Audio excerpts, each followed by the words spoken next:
If the mountain seems too big today, then climb a hill instead. If the morning brings you sadness, it's okay to stay in bed. If the day ahead weighs heavy and your plans feel like a curse, there's no shame in rearranging. Don't make yourself feel worse.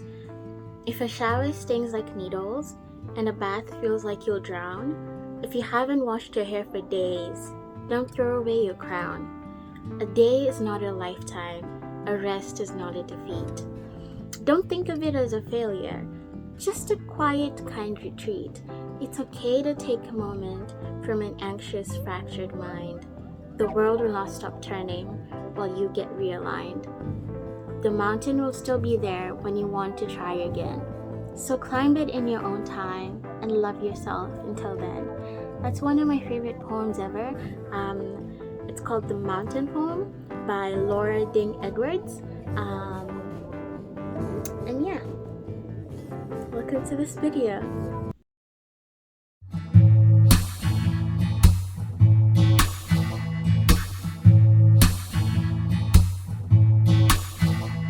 I wake up and look upon your painted eyelids. The world is your oyster, and the trash bags are your kids. The ceiling is invisible. There's a bird singing through the sky, and every hour that passes is teaching me how to cry, 'cause it's lonely here in the ugly part of town. The buildings are all vacant and the telephones are down. The police sirens singing like a tiger with no skin. The sewer drain is flowing, and I don't know what say I'm in. And the river is on fire. There's chemicals in the breeze. And all the roads are blocked up. It's just too hard to see. So cancel my appointment. Set up a whole new show. 'Cause I'm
Hello.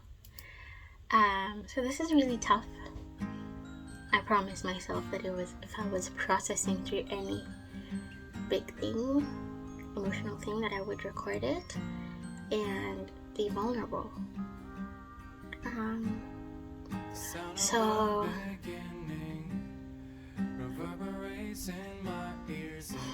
this is rough. Well, one of my best friends has been really snappy towards me recently, and I didn't know why. I'm like, okay, what's going on? And it's like, they're a grown human being. Like, whenever they want to talk about it, they will. And then I think I'm the one who brought it up. He reminded me of something that I said, and I was being really judgy, and I was like, damn, that sounds mean, and I apologized for saying it and for coming off as judgy. And then he said that it's okay, he's gotten used to it, which means I do it more often than I think that I do. Which is true. Like, we never see ourselves until someone gives us a reflection of who we are. And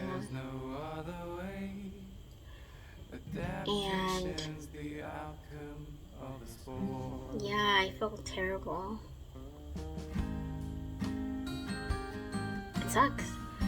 It sucks that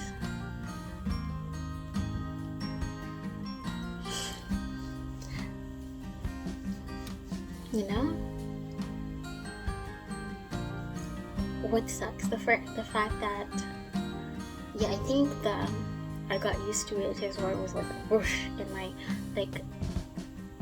my friends had to tolerate being around me while I was being judgy, especially if it was as judgy as I was being in this. Like, I called myself out for this one. Was about talking about why would you support Chick-fil-A when you know that they're against gay rights? And now that I say it out loud, I realize I say a lot of statements like those. I think I should, because I need to say it differently, because I'm like, probably don't know this, but Chick-fil-A donates to homophobic organizations, and they've made it very clear how they stand on the LGBTQ community. So personally, I would not buy anything from Chick-fil-A. Like, I program my mind to even think that, Chick-fil-A is not that good. I can survive without supporting a business that harms people, like voting with my dollar, which I think is a very important thing to do. But the fact that I decided to do it, like asking someone, like, why would you support Chick-fil-A when you know they don't support the LGBTQ community? Like, when I say it and I listen to myself saying it, it sounds very judgy, but I think my intention is to spread information.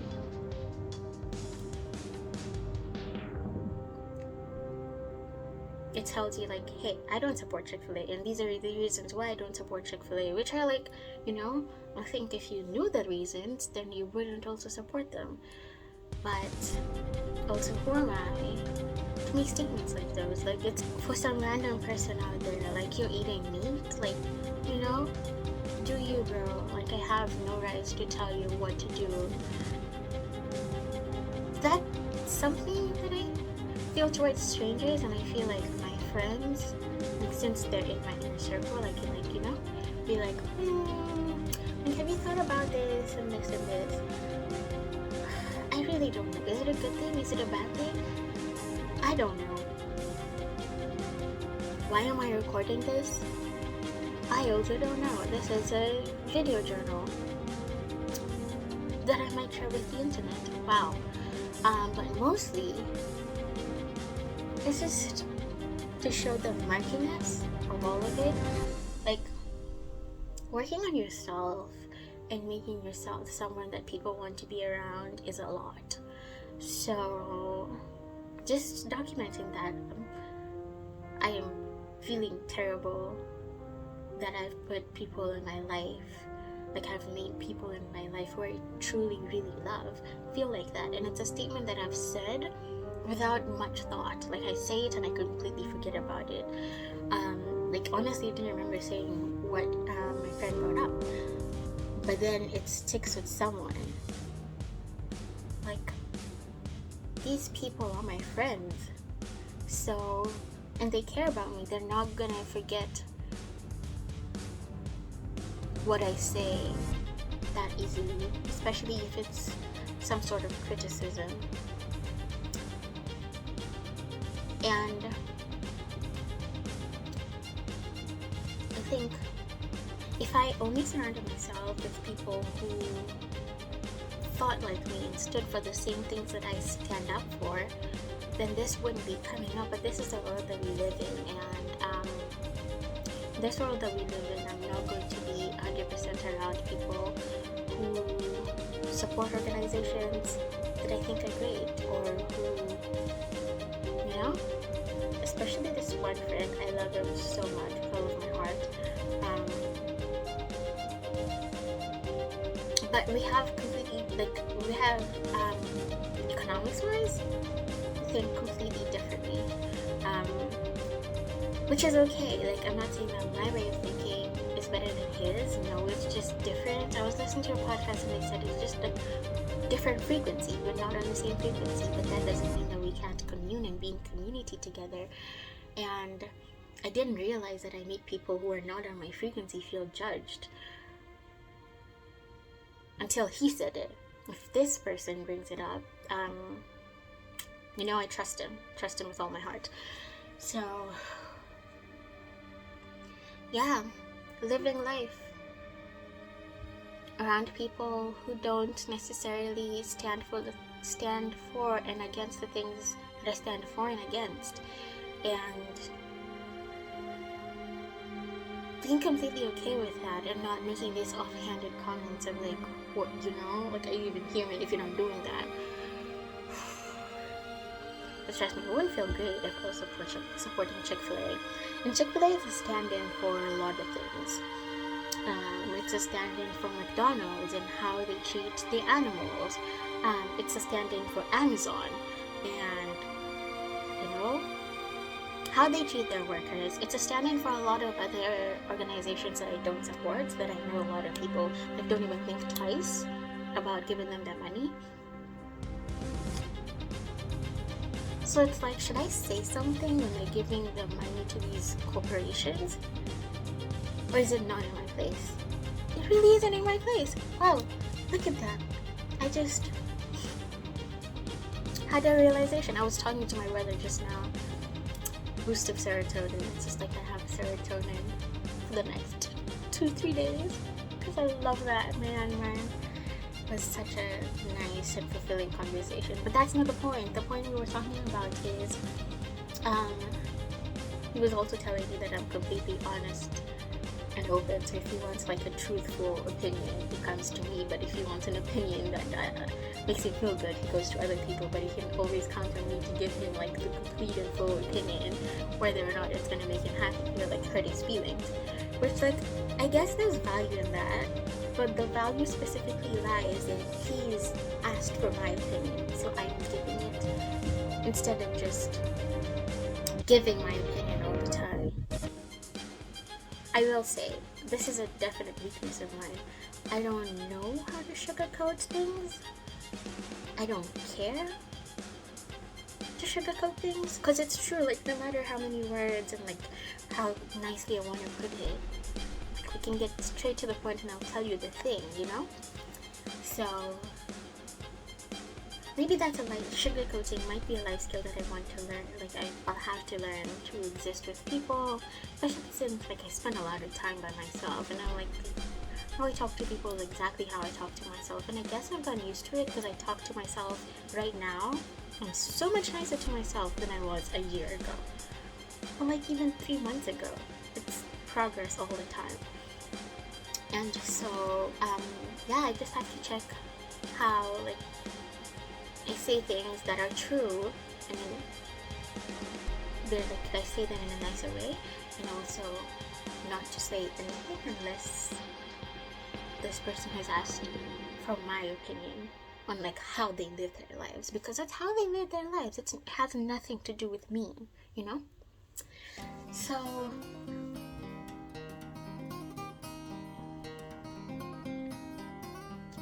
welcome to this healing journey.